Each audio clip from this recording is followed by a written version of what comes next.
জয়রাম। শ্রাবণ মাস, বর্ষাকাল। অবিরাম মুষলধারে বৃষ্টি পড়িতেছে, রাস্তাঘাট জলে পরিপূর্ণ, জনমানবহীন। ওই দিন প্রাতে মাতা ঠাকুরানী বলিয়াছিলেন যে ঘরে চাউল নাই। ভাবলাম হাতে একটি পয়সা নাই, কোথায় টাকা পাই, কোথায় বা চাউল পাই। ধারি বা এ মাসের শেষে কে দেবে। তারপর ভাবিতে লাগিলাম, আমি চিন্তা করি কেন? ঠাকুরের উপর নির্ভর করিয়া থাকি, তিনি যা হয় ব্যবস্থা করিবেন।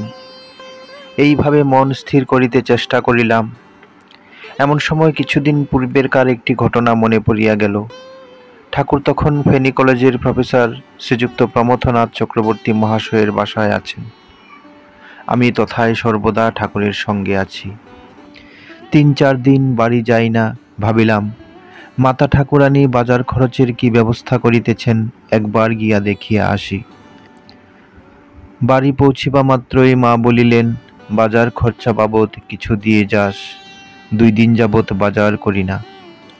আমি হা বা না উত্তর না করিয়া সুযোগ বুঝিয়া সরিয়া পড়িলাম, কারণ আমার হাতে তখন একটি পয়সাও নাই।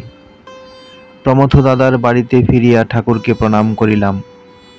প্রণাম করিতেই আমার দিকে তাকাইয়া ঠাকুর বালিশের তলায় হাত দিলেন ও সেখান হইতে কয়েকটি টাকা বাহির করিয়া আমার হাতে দিয়া বলিলেন, যান, মাকে এই টাকা কয়টা দিয়ে আসেন।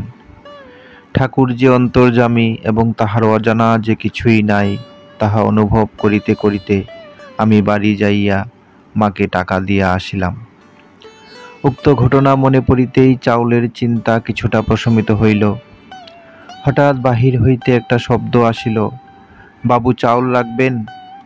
বাহিরে তখনও অবিরাম ধারায় বৃষ্টি পড়িতেছে। ভাবিলাম, ভুল শুনিতেছি না তো? কিন্তু আবার সেই ডাক, বাবু চাউল রাখবেন। কৌতূহল পরবশ হইয়া উত্তর করিলাম, কে? বাড়ির ভিতরে এসো। চাউলের ভার লইয়া বাড়ির ভিতরে আসিল জনৈক বৃদ্ধ। বয়স অনুমান ৬০-৬৫ বৎসর হইবে। আমি তাহাকে বলিলাম, আমার আতপ চাউলের প্রয়োজন। সে বলিল, আতপ চাউলই আনিয়াছি।